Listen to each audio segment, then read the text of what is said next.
emak-emak dari Aliansi Perempuan Sleman Kamis siang mendatangi kantor Bawaslu Sleman. Mengenakan pakaian serba hitam, mereka melaporkan adanya baliho kampanye pilkada yang berisi tulisan bias gender. Baliho bergambar pasangan calon kepala daerah tersebut dianggap merendahkan martabat perempuan. Isinya bertuliskan isu seksis dan misoginis di mana perempuan tidak boleh menjadi imam atau pemimpin. Emak-emak ini berharap Bawaslu bertindak tegas dengan mencopot atribut kampanye pilkada yang bias gender dan sara. Yang tadi kita laporkan adalah pelanggaran dari salah satu paslon yang mendiskriminasi wanita untuk menjadi seorang pemimpin seperti itu. Tadi sudah ada bukti-bukti yang kita sampaikan dan mungkin untuk selanjutnya bukti-buktinya akan kita tambah dengan lokasi-lokasi baliho maupun spanduk yang sudah beredar dari beberapa saat yang lalu. Bukti yang dilampirkan apa aja tadi yang disampaikan ke Bawaslu? Tadi itu buktinya ada beberapa foto spanduk, baliho, dan juga ada kebetulan saya ada video sudah saya kirim langsung ke call centernya Bawaslu Sleman. Harapannya apa? Jadi harapan kami sebagai perempuan, tentu saja saya mewakili teman-teman dari Aliansi Perempuan Sleman, sangat berharap Bawaslu Sleman itu mengambil tindakan tegas karena sebagai pihak institusi yang mengawasi pemilu harusnya proaktif supaya hal-hal seperti ini tidak terjadi lagi.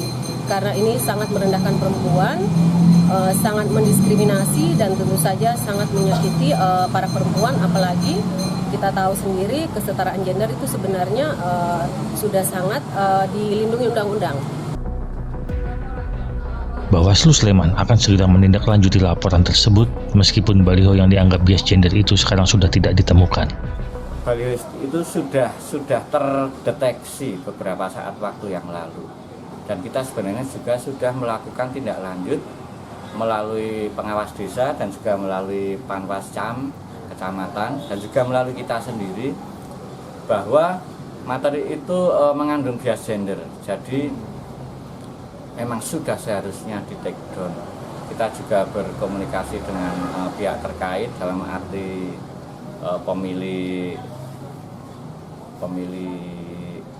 baliho ini, meskipun konfirmasi dari tim paslon yang terkait ini itu akan ditindaklanjuti sendiri, dan oleh tim paslon tersebut juga sudah dilakukan take down saat itu. Makanya semisal masih ada baliho ini yang masih terpasang, segera laporkan ke kita supaya bisa dilakukan penurunan, take down.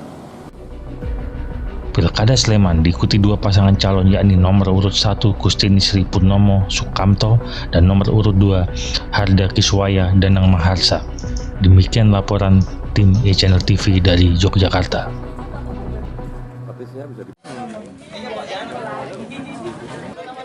Inilah cara yang dilakukan paslon nomor urut 2 Pilkada Kabupaten Klaten, Jawa Tengah. Para warga mendapatkan beras bansos tebus murah. Setiap warga yang mendapat satu kupon bisa menukar dengan 5 kg beras dengan membayar Rp5.000. Sejumlah warga mengaku senang dan dianggap membantu meringankan biaya kebutuhan makan sehari-hari. Terlebih saat ini harga beras sangat mahal, per kilogramnya mencapai Rp13.000 hingga Rp14.000. Selain itu, harga sembako lainnya juga turut naik. Warga berharap agar harga kebutuhan pokok menurun sehingga tidak membebankan untuk memenuhi kebutuhan hidup warga. Para paslon ini melakukan tebus murah dan tidak membagikan secara gratis karena sesuai dengan ketentuan yang berlaku, setiap paslon tidak diperbolehkan untuk membagikan sembako secara gratis.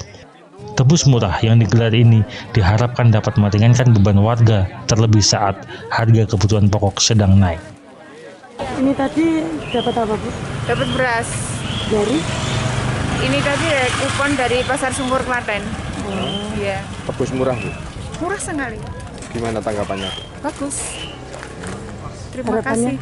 Harapannya? Harapannya ke depannya lebih baik lagi. Gimana, Bu, tanggapannya, Bu? Ya bagus. Tebus murah berapa tadi, Bu? 5.000. Dapat berapa kilo? 5 kilo. Terus gimana, Bu? Rencananya buat apa nanti? ya buat keperluan seharian. Biasanya kalau beli beras berapa Bu? Per kilonya 13,5, ada yang 14. Ya tergantung berasnya. Mahal sekarang Bu ya? Mahal. Dengan adanya seperti ini terus gimana Bu? Ya banyak membantu lah. Hari ini kebetulan saya sama Pak Wahyu, Paslon 02, mendapatkan giliran untuk kampanye sosialisasi Anjang Sana dan Belusukan. Hari ini kita ada beberapa titik, ada 9 titik, dari pagi, siang, sore, sampai malam. Ini kebetulan kegiatan yang kedua di Desa Jimbung ini. Desa Jimbung ini udah 3 kali kita sentuh, ini yang ketiga. Dan Alhamdulillah kita hari ini membawa sedikit tali asih tebus murah, karena memang kita tidak boleh membagi gratis, jadi memang ada peraturan yang mengikat sehingga kita mentaati. Jadi paketan 75.000 ditebus 5.000, itu beras premium bagus. Jadi pada prinsipnya kami dengan Pak Wahyu ingin membantu meringankan beban tentang kebutuhan sembako bagi masyarakat di Jimbung ini. Lesya Syafitri, iChannel TV, Klaten melaporkan.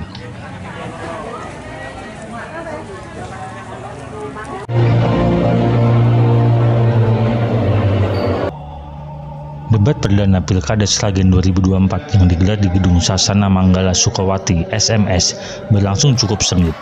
Dua pasangan paslon, calon bupati dan calon wakil bupati beradu ide, gagasan serta program unggulannya. Paslon Bupati dan Wakil Bupati nomor urut 1 Untung Wibawati Sukawati Suwardi diusung PDIP, Gerindra, Demokrat, dan Nasdem. Sedangkan paslon nomor urut 2 Sigit Pamungkas Suroto diusung Partai Golkar, PKB, PKS, PAN, dan 10 parpol non-parlemen. Saat menyampaikan visi dan misi, paslon nomor urut 1 mengunggulkan program seragam sekolah gratis serta 100 beasiswa mahasiswa berprestasi yang dialokasikan setiap tahun. Selain itu, mantan anggota DPRD Jawa Tengah ini juga berkomitmen dirinya dan pasangannya menjadi contoh dalam pelaksanaan pemerintahan yang bersih dan anti korupsi. Sementara itu, paslon nomor urut 2 Sigit Suroto mengatakan, di eks-Karesidenan Surakarta, Sragen menempati ranking pertama dalam kemiskinan. Oleh karena itu, staf ahli kepresidenan masa pemerintahan Jokowi itu akan memberikan perhatian khusus kepada masyarakat marginal yang selama ini terpinggirkan, seperti kaum disabilitas dan warga miskin. Menurut survei,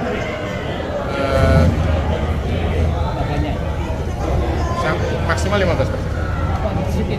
Maksimal 15%. Kalau swing voter ya, tapi kan saya lihat kalau Sragen sih insya Allah pasti memilih yang meyakinkan. Pasti jadi Pak. Tapi kan survei sekarang kan masyarakat kan inilah pasti punya partisipasi. Apalagi ini kan ada relay kan di YouTube dan lain sebagainya. Jadi kapanpun bisa dilihat. Jadi beda dengan mungkin dulu ya. Mau satu waktu terus sedang kerja terus sedang apa di sawah. Nah sekarang kan malam juga bisa. Jadi bisa menelaah satu-satu lah. Sragen ini kan terbalik. Katanya data tentang korupsi rendah, tetapi angka kemiskinan tinggi. Berarti pasti ada sesuatu yang tidak terlihat bekerja di dalam proses pengambilan keputusan strategis, khususnya kaitannya dengan investasi dan perizinan. Anur, iChannel TV, Sragen melaporkan.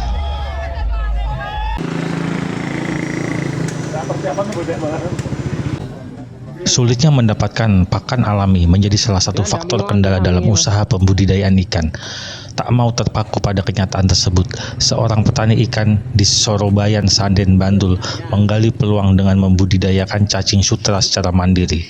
Alhasil, 1 tahun menggeluti usaha ini, Ari Wibowo kini tak hanya mampu mencukupi kebutuhan pakan ikan miliknya, namun juga menjadi penyokong kebutuhan pakan bagi para petani ikan konsumsi di seluruh DIY. Dari luas lahan 560 meter persegi ini, dirinya mampu panen rata-rata setiap hari 10 liter. Dengan takaran Rp40.000 per liternya. Warga Sorobayan, Sanden, Bantul ini mampu meraup omset Rp4 juta per bulannya. Memiliki panjang tubuh 1 hingga 3 cm berbalut warna merah setebal rambut menjadikan binatang ini cukup menggelikan bagi sebagian orang. Namun, bagi ikan piaraan, cacing sutra merupakan makanan alami yang sangat bergizi sehingga berperan bagus bagi pertumbuhan ikan. Jadi tak heran jika tempat ini banyak didatangi petani ikan konsumsi yang membutuhkan pakan untuk membesarkan ikan.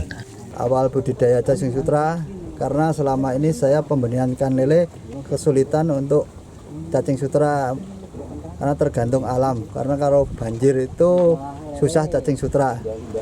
Terus keinginan saya untuk budidaya itu kan untuk pengembangan pembenihan ikan lele. Kalau saya pengalaman saya ini yang pertama itu umur 3 bulan itu 1 hari itu kurang lebih bisa 5 liter. Terus nanti selama beberapa bulan itu naik itu sehari bisa 7 liter. Terus selama ini rata-rata panen tiap hari itu sekitar 10 liter itu. Kalau untuk sementara ini alhamdulillah untuk cacing sutra masih lancar gitu. Terus untuk permintaan masih kurang ini. Jadi untuk kedepannya itu peluasan lahan gitu Mas. Sangat besar sekali Mas, karena untuk pembelian kita untuk di awal larva itu sangat membutuhkan untuk cacing sutra tersebut. Kalau untuk pakan buatan proteinnya kurang tinggi sama mempengaruhi air untuk pembibitan itu sendiri. Kalau pakan alami seperti cacing sutra ini kan sangat bagus. Di alamnya juga alaminya juga memakai cacing sutra tersebut. Melihat potensi yang cukup menggiurkan, usaha budidaya cacing sutra ini mendapat dukungan dari pemerintah Kelurahan Gading Sari. Pihaknya berencana akan mengucurkan bantuan melalui dana desa untuk perluasan lahan yang nantinya akan dikelola oleh pemuda maupun karang taruna guna meningkatkan ekonomi warga Gading Sari. Insya Allah di 2025 kita anggarkan dengan dana desa. Kita ingin mengembangkan yang ditangani oleh kelompok-kelompok pemuda, karang taruna, atau kelompok yang membidangi kelompok perikanan. Karena secara analisa usaha tani sangat menguntungkan dan persaingan masih rendah, permintaan masih sangat tinggi. Jadi peluang bisnis cacing sutra masih sangat terbuka lebar untuk pemuda-pemuda, kelompok-kelompok perikanan. Media yang digunakan untuk budidaya cacing sutra umumnya berupa kolam kubangan lumpur dengan ukuran 3 x 5 meter. Dari mulai pembibitan, pemberian makan dilakukan 3 hari sekali dengan pelet tenggelam. Dalam waktu 3 bulan cacing sudah dapat dipanen. Tim iChannel TV Yogyakarta melaporkan.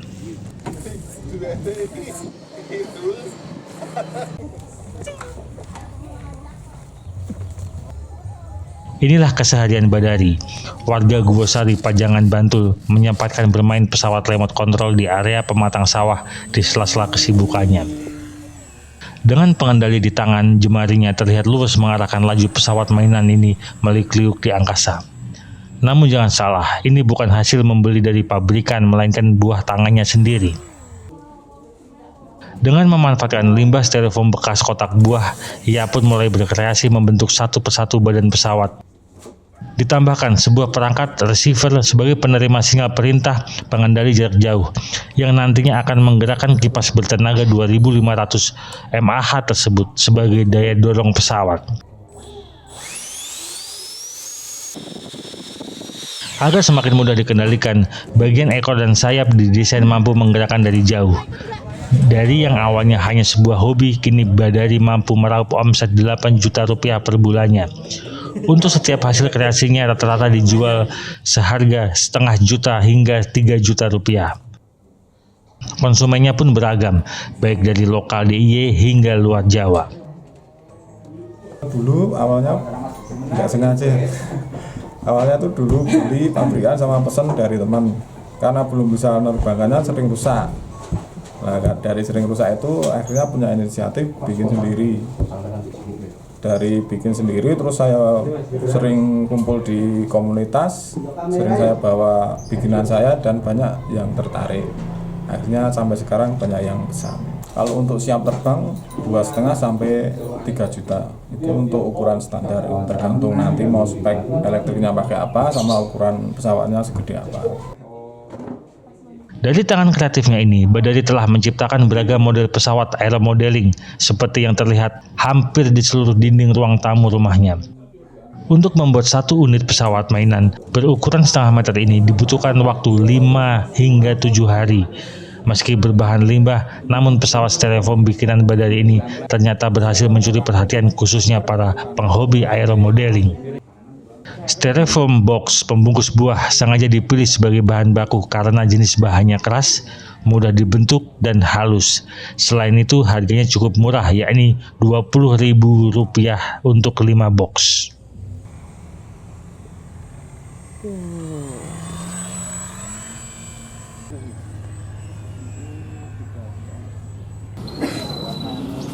Bapak Ibu yang orang tua silakan masuk. Sudah pendampingan hukum. Ratusan ijazah kelulusan ditahan pihak sekolah karena siswa belum melunasi biaya pendidikan. Akibatnya, tidak sedikit siswa yang harus putus sekolah karena tidak memiliki ijazah kelulusan.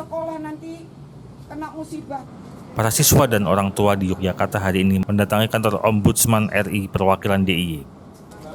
Mereka mengadukan nasibnya karena tidak mendapatkan ijazah meski sudah dinyatakan lulus sekolah.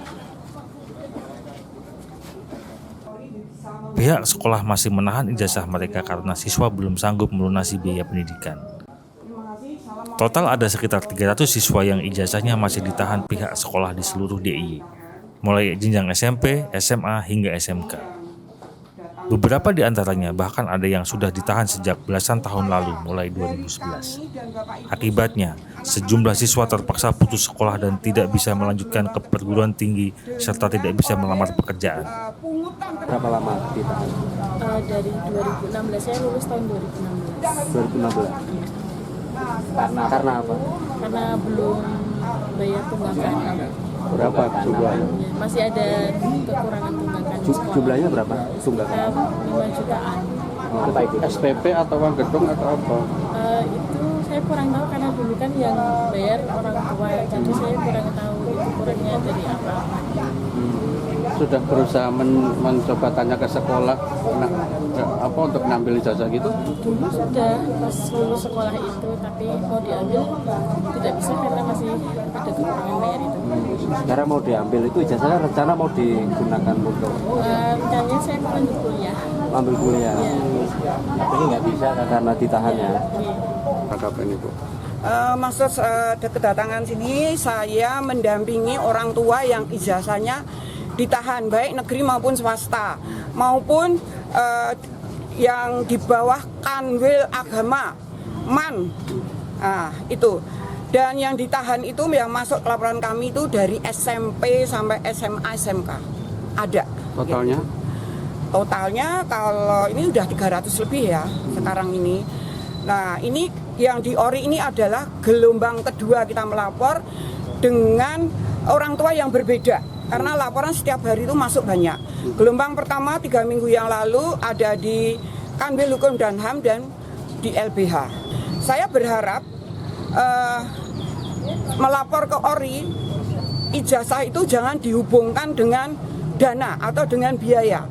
Karena ijazah itu betul-betul hak dari siswa yang sudah menyelesaikan pendidikan. Itu ada di PP, ada di Permen, ada di Perda. Itu udah jelas. Ombudsman RI perwakilan DIY menyebut penahanan ijazah melanggar peraturan daerah dan pihak sekolah bisa terkena sanksi. Kedepan pihaknya akan meminta klarifikasi dari pihak sekolah maupun dinas pendidikan terkait hal tersebut. Ya pertama ini kan sebenarnya itu pertama kalinya kita menerima laporan penahanan ijazah tapi masif gitu ya. Masif seluruh kabupaten dan kota di itu ada kasusnya gitu. Sehingga dalam hal ini tentu kita harus melakukan proses-proses yang akurat karena harus ada by name by address-nya, dan oleh karena itu tahap pertama kita meminta kelengkapan data. Tadi datanya bersoal umum, nanti tiap-tiap sekolah kita akan minta berapa jumlahnya, siapa nama anaknya seperti itu. Nah setelah itu baru kita akan mengambil langkah-langkah tindak lanjut berikutnya dengan meminta klarifikasi ke sekolah dan melakukan berbagai analisis tentang dokumen yang ada sampai pada akhirnya akan merumuskan kesimpulan dan saran tindak tertib seperti apa yang akan kita berikan kepada pemangku kebijakan. Kalau secara aturan boleh nggak sih Pak sekolah menahan ijazah? Nggak boleh harusnya, karena di Perda nomor 10 tahun 2003 jelas sekolah dilarang mengaitkan hak-hak siswa atas pendidikan yang dia tempuh, termasuk ijazah salah satunya, nggak boleh dikaitkan dengan kewajiban dia dalam menyelesaikan administrasi keuangan dan sebagainya. Itu kalau sekolah melakukan itu sebenarnya ada bentuk pelanggaran sesuai dengan Perda itu, dan pelanggaran itu ada sanksinya. Nah, sayangnya selama ini itu nggak pernah dilaksanakan dengan efektif oleh dinas. Orang tua siswa dan ombudsman berharap ke depan tidak ada lagi sekolah yang menahan ijazah kelulusan hanya karena siswa belum melunasi biaya pendidikan. Demikian laporan tim e-Channel TV dari Yogyakarta. Ya, sekali lagi diimbau ditemukan tas berwarna hijau. Ribuan santri, kiai, dan ormas menggeruduk markas Polda Daerah Istimewa Yogyakarta pada Selasa siang. Mereka menuntut polisi menangkap pelaku penusukan terhadap 2 orang santri Pondok Pesantren Kerapiak serta memberantas peredaran minuman keras. Ribuan santri dari berbagai pondok pesantren mendatangi Mapolda DIY di Lingkar Selatan, di Lingkar Utara Sleman. Mereka menggelar aksi damai sambil membawa sejumlah poster tuntutan. Para santri bersama kiai dan ormas menuntut polisi menangkap pelaku penusukan kepada 2 orang santri Pondok Pesantren Kerapiak. Keduanya ditusuk dan dianiaya sekelompok orang yang diduga tengah pesta miras di Prawiro Taman, Yogyakarta. Akibatnya, kedua santri mengalami luka-luka dan harus dilarikan ke rumah sakit. Mereka juga mendesak kepolisian memberantas peredaran minuman keras dan menjadi pemicu tindakan kejahatan dan kriminalitas. Pertama yang ingin kami sampaikan adalah kami menyampaikan solidaritas yang tingginya terkait kasus penusukan santri di Pondok Pesantren Kerapiak. Apapun itu tidak bisa dibenarkan bahwa persoalan yang dilakukan adalah persoalan minuman keras, sehingga kita perlu juga untuk menghubungkan perda yang mengatur minuman keras, karena jelas dampaknya sudah sangat terasa. Darah sudah menetes di santri. Maka hari ini kita memberikan warning. Mari kita bersama-sama memberantas minuman keras agar peristiwa ini tidak terulang kembali. Ini santri, Pak. Bayangkan kalau orang lain, bisa jadi tidak hanya 15 santri. Ini santri, sehingga kami hari ini mengutuk keras tindakan itu. Yang kedua, kami ingin menjadikan momentum ini jangan dimanfaatkan untuk kepentingan apapun. Bahwa ini murni kriminal. Tidak ada unsur ras apapun etnis. Ini murni kriminal. Sehingga mari kita jaga persatuan, kita jaga perbedaan etnis, kita jaga perbedaan ras, suku, dan agama. Mari kita bersama-sama memerangi minuman keras yang jelas-jelas akan merugikan masyarakat. Kapolda DIY Irjen Polisi Suwondo Nainggolan memastikan pelaku penusukan kepada 2 orang santri sudah ditangkap dan segera menjalani proses hukum. Dan saya menyatakan tanggung jawab atas peristiwa tersebut, dan untuk kepada publik dan tentunya kepada para kiai semuanya, saya laporkan bahwa di awal kami sudah melakukan penangkapan bersama dengan masyarakat 2 orang, lalu berkembang bertambah menjadi 3 orang, lalu dari 5 orang ini kami dapat siapa yang memberikan mereka mengumpulkan mereka tadi malam ketangkap jam 18.00. Dan nanti alhamdulillah pelaku yang melakukan penusukannya tertangkap dari malam jam 23. Akibat aksi ini, jalan di depan Mapolda DIY dari arah barat sempat ditutup sementara. Demikian laporan e-Channel TV dari Yogyakarta.